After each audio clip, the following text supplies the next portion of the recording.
بسم اللہ الرحمن الرحیم. میرے پاکستانیوں،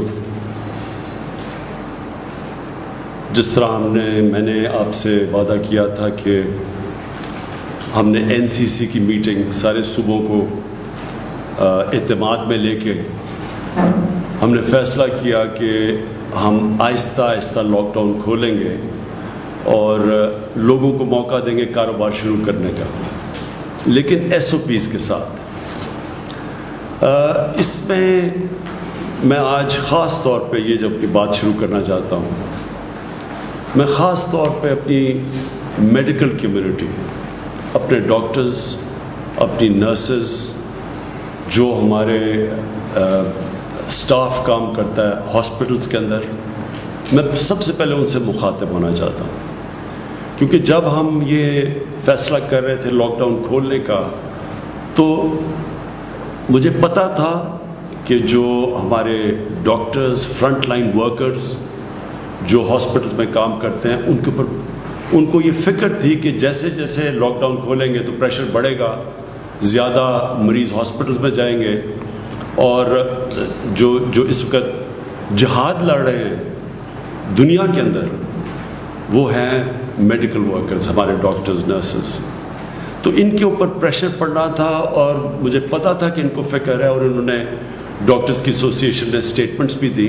تو میں اس لیے آپ سے مخاطب ہوں. میں آپ کو یہ یقین دلاتا ہوں کہ میری گورنمنٹ کو پوری طرح احساس ہے اس چیز کا کہ آپ کے اوپر کس طرح کے پریشر ہوں گے، گھر والوں کے، فیملیز کے، بچے ہیں سب کے. تو مجھے یہ پوری طرح احساس ہے. لیکن میں اس لیے چاہتا تھا کہ آپ سے شروع کروں بات کرنا، کیونکہ آپ کا یہ سمجھنا بڑا ضروری ہے کہ یہ جو سارا فنومنا ہے کرونا وائرس کا، اس سے ملک کیسے ٹیکل کرے. کیونکہ ایک ملک کا سربراہ میں بیٹھا ہوں، میری گورنمنٹ، ہمیں ایک طرف کرونا کی طرف دیکھنا ہوتا ہے، اور پھر اس کے سارے معاشرے پہ کیا اثرات ہوتے ہیں ہمیں وہ بھی دیکھنا پڑتا ہے.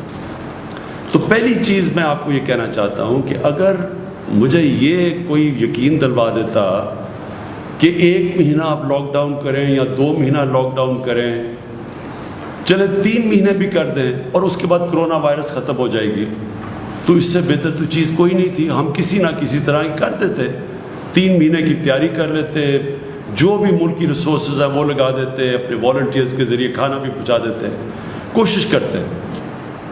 لیکن جو بھی میڈیکل ایکسپرٹس دنیا میں بیٹھے ہیں، سائنٹسٹ بیٹھے ہیں، وہ سارے ایک ہی بات کہہ رہے ہیں کہ اس سال تک تو کوئی ویکسین نہیں نظر آ رہی. یعنی اگر ہم نے اس کا علاج کرنا ہے کرونا وائرس کا، تو ابھی تک تو کوئی علاج نہیں ہے.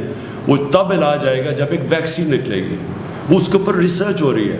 لیکن سب یہ کہہ رہے ہیں کہ اس سال تک تو وہ ویکسین نہیں نکلنے لگی. تو اگر اس سال تک ویکسین نہیں نکلنے لگی تو اس کا مطلب کہ کرونا وائرس کہیں جانے نہیں لگی. اگر ہم لاک ڈاؤن بھی کرتے ہیں تو اس سے کیا ہوگا؟ لاک ڈاؤن کا فائدہ یہ ہوتا ہے، کیوں لاک ڈاؤن کا، یہ بھی پھر سے میں لوگوں کو بار بار چیزیں کہتا ہوں، لاک ڈاؤن کا کیا فائدہ ہے؟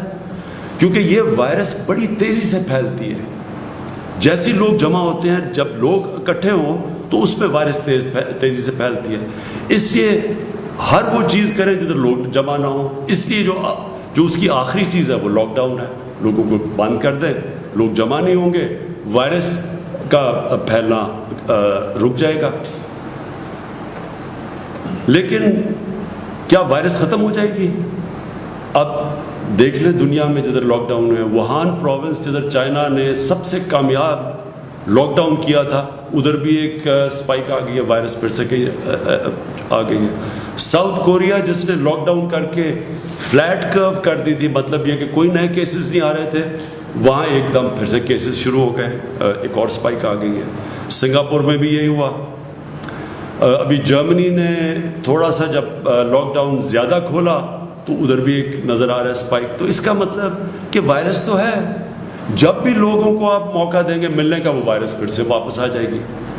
تو ہمیں اس وائرس کے ساتھ رہنا ہے. وہ کہتے ہیں کہ live with the virus. اس سال تو یہ ہم طے کر لیں کہ ہم پاکستانیوں نے باقی دنیا کی طرح بھی اس وائرس کے ساتھ گزارا کرنا ہے. اب دوسری چیز آ جائے وہ کیسے کرنا ہے.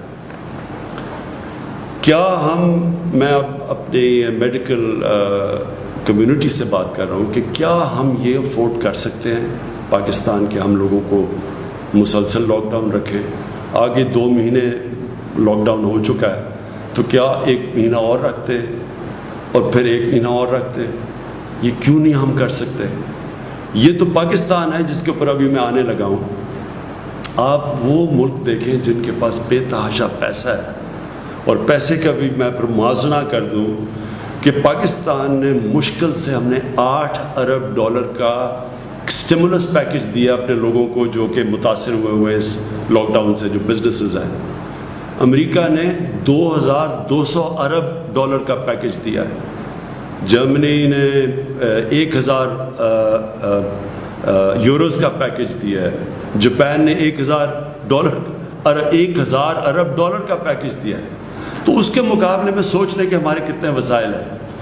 تو ہم کیا لاک ڈاؤن اب بزنس بند کر سکتے ہیں اتنی دیر تک؟ لیکن اس سے بڑا مسئلہ ہے, اور اس سے بڑا مسئلہ یہ ہے, میں یہ ذرا اپنی میڈیکل کمیونٹی کو صرف بتانا چاہتا ہوں کیوں میں پہلے دن, میں یہ آج کہنا چاہتا ہوں کہ میں پہلے دن سے یہ کہہ رہا تھا کہ ہم وہ لاک ڈاؤن نہیں کر سکتے جو یورپ اور امریکہ میں اور یا چائنا نے کیا. ہمارا ایک مسئلہ ہے, وہاں ان ملکوں کے اندر وہ غربت نہیں ہے جو پاکستان میں ہے, اور غربت کے علاوہ جو ہمارے جو مزدور ہیں, جو ورکرز ہیں, جو کام کرنے والے لوگ ہیں, یہ میں آپ کے سامنے اب یہ اسٹیٹسٹکس دینا چاہتا ہوں. ہماری لیبر فورس سروے, یہ پاکستان کی ایک سروے لیبر کی سروے کرتی ہے. 2017 اور 2018 میں ان کی سروے کے مطابق 2.5 کروڑ وہ لوگ ہیں کام کرنے والے, محنت کش لیبرز, جو یا اپنی دن کی یا ہفتے کی تنخواہ کے اوپر ڈپینڈ کرتے ہیں. یعنی وہ اپنے گھر والوں کا پیٹ پالنے کے لیے 2.5 کروڑ ایسے لیبر ہیں, کام کرنے والے ہیں, جو کہ یا دن کی کمائی کے اوپر گزارا کرتے ہیں, اپنے گھر والوں کا پیٹ پالتے ہیں, یا اپنے ہفتے کی کمائی سے کرتے ہیں. یہ وہ 2.5 کروڑ لوگ ہیں. جب کہ ہم نے سب کچھ بند کیا, ان کا یہ سب کچھ بند کر کے یہ گھروں میں چلے گئے. یہ وہ لوگ ہیں, کیونکہ جب آپ پورا لاک ڈاؤن کرتے ہیں تو یہ تو گئے, ان کے پاس تو کوئی اور ذریعہ معاش نہیں ہے. اب یہ اگر 2.5 کروڑ وہ مزدور ہیں, وہ کام کرنے والے ہیں, جو کہ جب لاک ڈاؤن کیا تو ان کا سب کچھ ختم ہو گیا کیونکہ کمائی ختم ہو گئی, تو اس سے 15 کروڑ لوگ متاثر ہیں آج پاکستان میں. اگر گھر میں آپ ایک پورے گھر میں 6 کی بھی ایوریج لگا لیں تو سارے ملک میں اس وقت جو لوگ متاثر ہیں لاک ڈاؤن سے وہ 15 کروڑ ہیں. تو میں اپنی میڈیکل کمیونٹی سے پوچھتا ہوں کہ مجھے یہ بتائیں کہ ہم ان کا کیا کریں. کتنی دیر تک ابھی ہم نے بڑی مشکلوں سے, اور ابھی یہاں ثانیہ آپ کو بتائیں گے کہ ہم نے کتنے ابھی تک وہ کام کر چکے ہیں جو ڈیولپ ملک نہیں کر سکے, جس طرح کہ ہم نے لوگوں تک پیسہ پہنچایا ہے جو احساس پروگرام کے ذریعے, جو ہم نے 12,000 روپے پہنچائے ہیں, وہ بھی آپ کو ڈیٹیلز دیں گی, اپڈیٹ دیں گی. تو یہ ہم کتنی دیر کر سکتے ہیں, اور یہ کتنی دیر 12,000 روپیہ ایک خاندان کے لیے کافی رہے گا. تو لہٰذا ہماری یہ مجبوری ہے, یہ احساس ہوتے ہوئے کہ آپ کے اوپر کیا گزر رہی ہے, اور ہمیں ڈاکٹرز کے اوپر پریشر پڑے گا اور کیسز بڑھیں گے. یہ بھی میں آپ کو بھی بتاؤں گا, کیسز بڑھنے ہیں ابھی. یہ ہماری جو ہر روز ہم اپنی کیلکولیشنز کرتے ہیں, ہماری جو NCOC, جو ہمارا جو ایک ایسا, اللہ کا مجھے بڑا فخر ہے اپنے, ہم نے ایک ادارہ سیٹ اپ کیا جو سارے ملک سے, سارے صوبوں سے کوآرڈینیٹ کرتا ہے, جو ہر روز میڈیکل رپورٹس لیتا ہے. ڈاکٹرز ہمارے بیٹھے ہوئے جو اسیسمنٹ کرتے ہیں, انالیسس کرتے ہیں کہ ملک میں کرونا کی کدھر جا رہی ہے, کدھر بڑھ رہی ہے, کس طرح بڑھ رہی ہے, باہر سے کتنی ہے, ہوم گرون پاکستان میں وائرس کتنی پھیلتی جا رہی ہے, وہ پوری اسیس کرتی ہے. پھر ملک کا جائزہ لیتے ہیں, پھر باقی سارے ملک کے چیف سیکرٹری سے چیف منسٹر سے پوری کوآرڈینیشن کر کے ہم چل رہے ہیں، اور یہ بڑا کامیاب ادارہ ہے۔ میں اس کا بھی بتاؤں گا کہ ہماری اسیسمنٹس، ڈیلی اسیسمنٹس کیا ہیں، ہفتے کی کیا ہے، مہینے کی کیا ہے، لیکن ہمیں پتہ ہے کہ بڑھیں گی، ہمیں پتہ ہے کہ کرونا کے کیسز بڑھیں گے ابھی، لیکن ہمیں یہ بھی پتہ ہے کہ اگر ہم نے آج ان لوگوں کو روزگار نہ دینا شروع کیا تو ہمیں کرونا سے زیادہ یہ لوگ بھوک سے مرنے کا ہمیں زیادہ مسئلہ بنا ہوا ہے۔ مجھے ایز پرائم منسٹر 10 دفعہ سوچتا ہوں ہر روز کہ کس طرح گزارا کر رہے ہوں گے وہ لوگ، وہ سفید پوش لوگ کیسے گزارا کر رہے ہوں گے۔ تو اس لیے میں اپنی میڈیکل کمیونٹی سے یہ کہنا چاہتا ہوں کہ باقی لوگ تو اپنی شاید اکانومی کو بچا رہے ہوں، ہم تو اپنے لوگوں کو بھوک کے مرنے سے بچا رہے ہیں، ہماری مجبوری ہے کہ اب کھولیں۔ تو میں صرف آپ کو اب یہ اپڈیٹ دے دوں، اور تفصیل ابھی بعد میں آپ کو دیں گے۔ ہمارے ساتھ ڈاکٹر ظفر بھی بیٹھے ہیں، ڈاکٹر فیصل، جو ڈاکٹر ظفر آپ کو بتائیں گے کہ جو ڈاکٹرز کے لیے ہم کیا کر رہے ہیں، میڈیکل کمیونٹی کے لیے ہم کیا کر رہے ہیں، کیونکہ ہمیں پورا احساس ہے اور اس کے لیے پورا پروگرام بنایا وہ بتائیں گے۔ اور ڈاکٹر فیصل آپ کو بتائیں گے کہ جب ہم کانسنٹریٹ کر رہے ہیں اس کے اوپر، کرونا کے اوپر، تو باقی بھی پاکستان کے اندر بیماری ہیں، اور ان بیماریوں کا کیا ہو رہا ہے، کیونکہ ساری تو جب کانسنٹریشن ادھر لگی ہے کرونا کی طرف، تو اور بھی پاکستان کے اندر بیماری ہیں جن کا جو نگلیکٹ ہو رہی ہیں۔ بچوں کی امیونائزیشن کیمپینز ہیں، جو بچوں کو ٹیکے لگاتے ہیں، وہ 50% کم ہو گئی ہیں۔ ہمارے پاس پولیو، ایک پاکستان 2 ملکوں میں دنیا میں جدھر ابھی پولیو کی وائرس بھی ہے، اس کی ہم نے کیمپین کرنی، 2 کیمپین۔ ایک طرف ہم کرونا کا تو دیکھ رہے ہیں، لیکن باقی ملک بھی سنبھال رہے ہیں۔ میں صرف آپ کو یہ بتا دوں کہ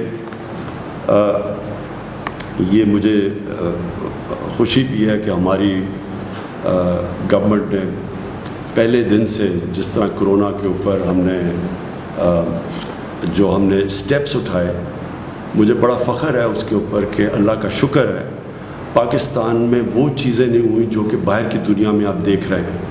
جس طرح کے مسئلے مسائل ڈیولپڈ ملک، امیر ملکوں کے اندر آئے، مجھے اللہ کا بڑا میں شکر ادا کرتا ہوں کہ ہم نے جو بھی سٹیپس اٹھائے اس کی وجہ سے ہمارے ملک میں حالات کنٹرول میں۔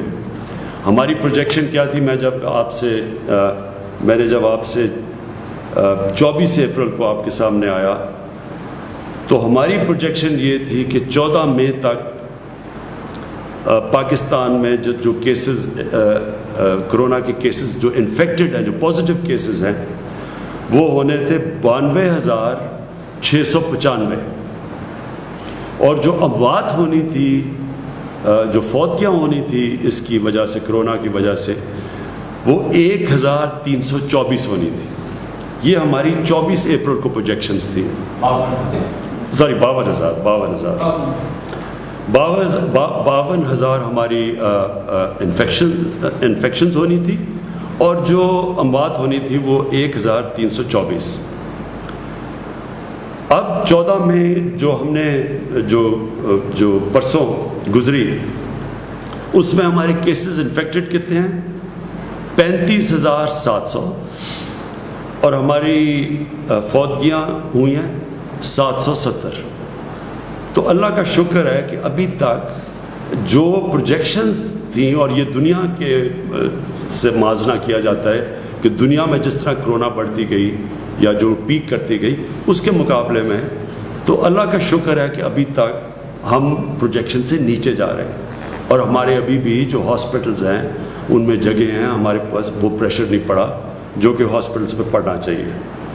لیکن میں یہ آپ کو کہہ دوں کہ یہ بڑھیں گے کیسز، یہ ہم مینٹلی پریپیئر رہیں، لیکن ہم جو ابھی تک ہماری پلاننگ ہے، ہم انشاءاللہ ہماری جون کے اینڈ تک ہماری جو ہاسپٹل فیسلٹیز ہیں، وہ اب تک ہم دیکھ رہے ہیں، وہ انشاءاللہ یہ اس کا یہ جو ہماری انفیکشنز ہوتی رہیں گی، اور اس کے مطابق جتنے لوگ ہاسپٹلز میں جائیں گے۔ اور آپ کو پھر سے میں یاد کرا دوں کہ کرونا جو وائرس کی جو ہم ایسٹیمیٹ کرتے ہیں کہ ہر 100 مریض میں سے، ہر 100 وہ لوگوں سے جن کو انفیکشن ہوتی ہے، ان میں سے صرف 4 یا 5 کو ہاسپٹل جانے کی ضرورت پڑتی ہے۔ تو ڈر یہ ہوتا ہے کہ جب اتنی زیادہ، جب 50,000 سے زیادہ جب کیس بڑھتے جائیں گے تو وہ لوگ جنہوں نے ہاسپٹل جانا ان کی بھی تعداد بڑھتی جائے گی، اور وہ پریشر پڑ جائے گا ہمارے ہاسپٹل کے انٹینسو کیئر کے اوپر. ہاسپٹل میں وہ جدھر وینٹیلیٹر کی ضرورت پڑتی ہے اور انٹینسو کیئر کی ضرورت پڑتی ہے. تو وہ بھی بعد میں آپ کو ڈاکٹر ظفر بتائیں گے کہ اس کے لیے ہم کیا کیا تیاریاں کر رہے ہیں، مسلسل اپنی کیپیسٹی بڑھانے کی کیا کیا کوششیں کر رہے ہیں. کیونکہ یہ جو انٹینسو کیئر ہوتا ہے، جس کا ایک بسترا جو انٹینسو کیئر کا ہوتا ہے، اس کے اوپر ایک کافی اسپیشلائز ٹریننگ کی ضرورت ہوتی ہے. ہر کوئی نرس جا کے وہ انٹینسو کیئر میں وہ ٹریٹمنٹ نہیں دے سکتا جو کہ صرف اسپیشلسٹ دینے ہوتے ہیں. تو اس کے لیے وہ آپ کو بتائیں گے وہ کیا کیا قدم اٹھا رہے ہیں. اب آگئی بات کہ ہم نے اب ملک میں کیا کیا چیزیں کھولی. میں حماد اظہر بیٹھے ہوئے وہ ابھی آپ کو بتائیں گے کہ ہم کیسے کیسے کاروبار کے مختلف چیزیں اب کھولتے جا رہے ہیں ایس او پیز کے ساتھ. اور وہ میں جو ایس او پیز ہے یہ میں پھر سے آپ کو کہہ دوں. ایس او پیز کا مطلب یہ ہے کہ جو بھی کاروبار کھولے گا ان کے جو مالک ہوتا ہے اس کے اوپر ہم ذمہ داری دے دیں گے کہ آپ نے یہ قدم اٹھانے ہیں، یہ شرائط ہے جس کے اوپر چل کے آپ نے اپنی فیکٹری کھولنی ہے یا آپ نے اپنی دکان کھولنی ہے، تو آپ کو یہ قدم اٹھانے پڑیں گے. میں آپ سب سے پھر سے اپیل کرتا ہوں، یہ بہت ضروری ہے آپ کو ان ایس او پیز کے اوپر چلنا. ساری قوم کو میں کہتا ہوں، وہ اس لیے کہ دیکھیں اگر اب یہ جو ہم آہستہ آہستہ یہ جو لاک ڈاؤن اٹھا رہے ہیں، اگر ایک دم اس سے زیادہ بڑھتے ہیں کیسز، تو ہو سکتا ہے جن ایریاز میں کیسز بڑھتے ہیں ہمیں پھر سے ان کو لاک ڈاؤن کرنا پڑے. اگر ہم نے مثلاً دیکھا کہ کہیں فیکٹری کے اندر کیسز بڑھ گئے ایک دم، تو فیکٹری کو بند کرنا پڑے گا. تو آپ سب کو جو مالک ہیں فیکٹری کے، آپ کو نقصان ہوگا، آپ کے لیبر کو نقصان ہوگا. اسی طرح اگر ہم اب دکانیں کھول رہے ہیں تو میں سارے دکانداروں کو کہوں گا کہ اس کے اوپر جو ایس او پیز ہیں ان کے اوپر پلیز عمل کریں. آپ اپنے اوپر ڈسپلن کریں، ذمہ داری لیں، کیونکہ آپ جو ذمہ داری لیں گے وہ موقع دیں گے ہم سب کو کہ اس ملک کو آہستہ آہستہ کھولنے کا، تاکہ کاروبار شروع ہو، تاکہ لوگوں کو روزگار ملے. تو یہ جو آپ آگے ادھر سے ہم جب 2 ہفتے اور 1 مہینہ اور یہ جو بھی 1 سال ہمیں گزارنا پڑے گا کرونا وائرس کے ساتھ، تو اس میں بہت بڑا ذمہ داری ہوگی ہمارے اس قوم کے اوپر، شہریوں کے اوپر، کہ ہم کیسے اپنے اوپر ڈسپلن کرتے ہیں، ہم کیسے یہ ایس او پیز کے اوپر چلتے ہیں کہ ہم کرونا کا بھی بندوبست کرتے رہیں اور کرونا کو بھی تیزی سے پھیلنے سے روکتے رہیں، اور ساتھ ساتھ ہم جو اتنی بڑی میں نے آپ کو بتایا ہے جو لوگ متاثر ہیں اس سے، وہ تقریباً 15 کروڑ لوگ متاثر ہیں لاک ڈاؤن سے.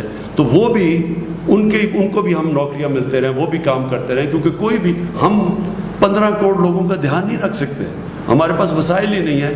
وہ صرف تب ہوگا جب ان کو نوکریاں ملیں گی، اور وہ نوکریاں ملیں گی، کاروبار چلے گا. تو کاروبار جب ہم کھول رہے ہیں تو میں پھر سے بار بار آپ سے اپیل کرتا رہوں گا کہ آپ نے بڑی احتیاط کرنی ہے. ادھر میں جو ہمارے جو 10 لاکھ سے زیادہ ٹائیگر فورس بنی ہے، میں آپ سب ٹائیگر فورس کو، آپ کی سب سے بڑی ذمہ داری ہے، آپ کی اور بھی ذمہ داریاں ہیں، لیکن ایک سب بڑی ذمہ داری یہ ہے کہ پبلک کے اندر یہ ایک پوری کیمپین کریں، آگاہ کریں پبلک کو. آپ جا کے لوگوں کو ذمہ داری کا احساس دلوائیں کہ جب تک پبلک خود احتیاط نہیں کرے گی کوئی گورنمنٹ کچھ نہیں کر سکتی. ہمارے پاس اتنی نہ پولیس ہے نہ اتنے جیل ہیں، ہم زبردستی نہیں کر سکتے. یہ آپ کو پوری طرح اس کے اوپر عمل کرنا پڑے گا. جو میں 2 اور چیزیں کہنا چاہتا ہوں. ٹرانسپورٹ، ابھی تک ہمارے کئی صوبوں کے اندر یہ خدشہ ہے کہ اگر ٹرانسپورٹ کھولیں گے ڈسٹرکٹ میں، انٹر ڈسٹرکٹ کی ٹرانسپورٹ کھولیں گے تو وائرس زیادہ تیزی سے پھیل جائے گی. میں پھر سے، کیونکہ ہم سارا کنسنسس سے فیصلے کرتے ہیں، ہماری NCOC ہر روز ملتی ہے، اور پھر NCCs میں جدھر سارے وزیر اعلیٰ اور چیف سیکرٹریز ہوتے ہیں، ہم سب بیٹھ کے سارے فیصلے کنسنسس سے ہوتے ہیں. وہ جماعتیں ہیں جو اپوزیشن میں بھی ہیں, جو ہمارے ساتھ نہیں ہیں, ہم سب کو اپنے یعنی کوئی فیصلہ یہ نہیں کرتے کہ جدھر ہم یہ سمجھیں کہ کوئی ایک صوبہ نہیں مان رہا, تو کنسنسس سے فیصلے ہوتے ہیں. اس لیے ابھی تک پوری طرح ٹرانسپورٹ کے اوپر فیصلہ نہیں ہو سکا, کیونکہ ایک دو صوبوں کے یہ خدشات ہیں کہ اگر آپ کھولیں گے ٹرانسپورٹ تو یہ وائرس پھیل جائے گی. میرا اس کے اوپر یہ ہے کہ دیکھیں, ہم جو بھی قدم اٹھائیں پہلے یہ سوچیں کہ ہمارا جو سب سے غریب طبقہ ہے اس کی ہم مدد کیسے کر سکتے ہیں, کیونکہ اس کرونا وائرس میں جو آج سب سے مشکل میں ہے وہ ہمارا غریب طبقہ ہے. تو جو ٹرانسپورٹ ہے, جو پبلک ٹرانسپورٹ ہے, وہ تو ایک غریب آدمی کی ٹرانسپورٹ ہے. ہم تو ہماری طرح کے لوگ تو گاڑیوں میں پھر رہے ہیں ابھی بھی, ہم تو کہیں بھی جا سکتے ہیں اپنی گاڑیوں میں, لیکن ایک غریب آدمی, ایک مزدور, وہ تو جس کے پاس گاڑی نہیں ہے اس کے لیے تو پبلک ٹرانسپورٹ چاہیے.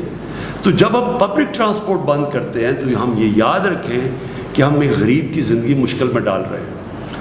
کئی دفعہ اس کو ٹرانسپورٹ چاہیے ہوتی ہے کام کرنے کے لیے, دیہاتوں کے لیے اس کو کہیں جانا ہوتا ہے, کہیں مزدوری کرنی ہوتی ہے, کہیں وہ فیکٹریوں پہ جا رہا ہوتا ہے, اب کنسٹرکشن سائٹ پہ جا رہا ہوتا ہے. تو جب ہم ٹرانسپورٹ بند کرتے ہیں سمجھ جائیے کہ ہم سب سے زیادہ نقصان اپنے غریب آدمی کو پہنچا رہے ہیں. اس لیے میں پھر سے سب سے ریکویسٹ کرتا ہوں کہ پبلک ٹرانسپورٹ کھول دیں. اگر امریکہ جیسی جگہ جدھر 2,000 لوگ دن میں مر رہے ہیں انہوں نے اپنی پبلک ٹرانسپورٹ نہیں بند کی, اگر یورپ جدھر یورپ کے اندر ایک دن کے اندر 800 لوگ, ابھی بھی 500 لوگ مر رہے ہیں, انہوں نے اپنی پبلک ٹرانسپورٹ بند نہیں کی, ایئر ٹریول بند نہیں کی, ہم نے کیوں یہ بند کر کے رکھ دی ہے؟ اور ہمیں پتہ ہونا چاہیے اس کا اثر پڑے گا, اس کی اکانومی پہ بھی اثر پڑ رہا ہے, لیکن سب سے زیادہ اس کی غریب آدمی پہ اثر پڑ رہا ہے. تو میں پھر سے آپ کو ریکویسٹ کروں گا کہ آپ یہ کھول دیں. میں آخر میں جو پہلے اپنی, پھر میں چاہوں گا کہ میری ٹیم آپ سے بات کر لے.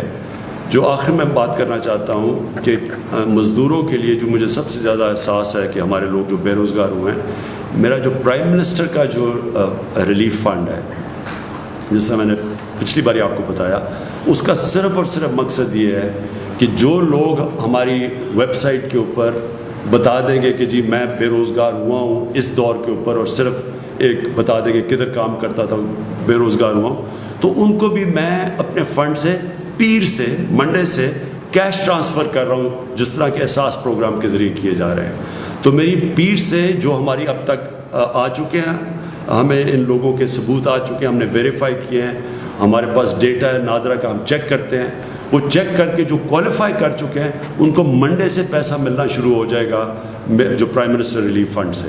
اور میرا جو سارا فنڈ ہے وہ صرف اور صرف ان بے روزگاروں کے لیے پیسہ دیتا رہے گا جب تک انشاءاللہ 1 مہینے تک. ہماری امید یہ ہے کہ جس طرح ہم چلتے جائیں گے, اور انشاءاللہ اگر ہمارے کیسز زیادہ تیزی سے نہ بڑھے تو انشاءاللہ ہم اپنے کاروبار کھولتے جائیں گے اور لوگوں کو روزگار ملتا جائے گا. خاص طور پہ کنسٹرکشن میں ہم نے کنسٹرکشن کی انڈسٹری کو خاص طور پہ کوشش کی ہے ہر قسم کا انسینٹو دیں تاکہ کنسٹرکشن شروع ہو, اور اس کا مقصد یہ ہے کہ زیادہ سے زیادہ لوگوں کو, مزدوروں کو روزگار ملے.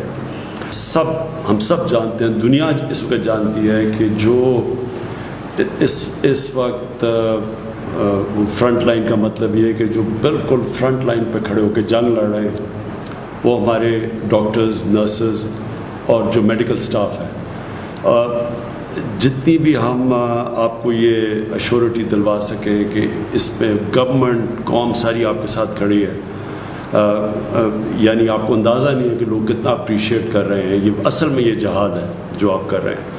تو میں صرف جو ہماری تیاریاں ہم یعنی جب سے یہ کرونا شروع ہوئی, پاکستان کا جو ہیلتھ سسٹم تھا ہم سب جانتے ہیں بدقسمتی سے کہ وہ کافی پیچھے رہ گیا, کہ جب جس ملک کے حکمران اپنا چیک اپ بھی باہر دنیا میں کروانے جاتے ہیں اس ملک کا ہیلتھ سسٹم ڈیولپ نہیں ہو سکتا.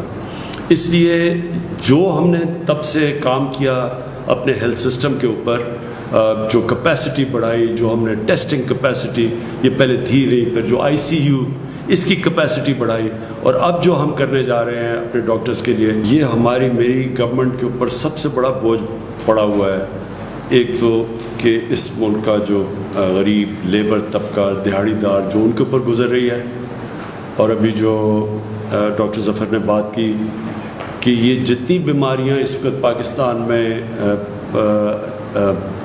جو جانیں لیتی ہیں، مثلاً یہ گندے پانی پینے کی بیماری سے بچوں کو، یا بیچاری جو خواتین جو پریگننسی پہ مرتی ہیں، اور یا یہ جو ٹی بی کی بات کی، اور یہ پولیو، یہ سارا غریب طبقے کے اوپر بوجھ پڑتا ہے. اور جتنی ہم غربت بڑھتی جائے گی، اور یہ لاک ڈاؤن کا مسئلہ یہ ہے کہ اس سے پاکستان میں غربت بڑھتی جا رہی ہے، اور ساری دنیا میں جن غریب ملکوں کے اندر اس سے غربت بڑھتی جا رہی ہے. تو جب غربت بڑھے گی تو ان بیماریوں سے اور زیادہ ہمیں فکر ہے کہ ہمارے غریب طبقے میں اموات ہوں گی. لیکن اس کا جو دوسری چیز ہمیں مشکل میں پڑے ہوئے ہیں وہ ہے ایجوکیشن.